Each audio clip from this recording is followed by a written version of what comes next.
விழுப்புரம் புதிய பேருந்து நிலையத்தில் கழிவுநீருடன் மழைநீர் கலந்து குளம் போல் தேங்கியுள்ளதால் துர்நாற்றம் வீசி வருகிறது. இதனால் பயணிகள் கடும் சிரமத்திற்கு ஆளாகியுள்ளனர். கூடுதல் தகவல்களை செய்தியாளர் கோபிநாத் வழங்கிட கேட்கலாம். கோபிநாத், வணக்கம்.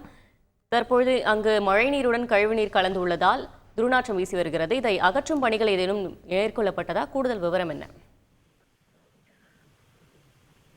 பருவமழை, வடகிழக்கு பருவமழை தொடங்க இருக்கிற நிலைமையில கடந்த ஒரு வார காலமாக விழுப்புரம் மாவட்டத்துல பகல்ல சுட்டெரிக்கிற வெயில், இரவுல இடியுடன் கூடிய பலத்த மழை. நேற்றும் பார்த்தோம், தொடர்ந்து நேற்று 22 சென்டிமீட்டர் மழை பதிவாயிருந்தது. இன்று 13 சென்டிமீட்டர் மழை பதிவாயிருக்கு.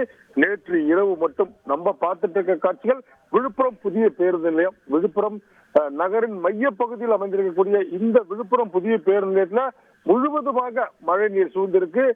மழை நீர் மட்டுமல்ல, கழிவு நீர், புதிய பேருந்து நிலையத்தில் இருக்கக்கூடிய அனைத்து கழிவு நீரும் வெளியேறி மழை நீருடன் கலந்து பேருந்து நிலையத்திற்குள்ளே பயணிகள் செல்ல முடியாத ஒரு அவல நிலை தான் நம்ம தொடர்ந்து பார்த்துட்டு இருக்கோம். நேற்றும் இதே நிலை நீடிச்சது. உடனடியாக நகராட்சி ஊழியர்கள் மோட்டார்களை வைத்து, ராட்சச மோட்டார்களை வைத்து தண்ணீரை வெளியேற்றினாங்க. ஆனால் அது பயனளிக்கவில்லை.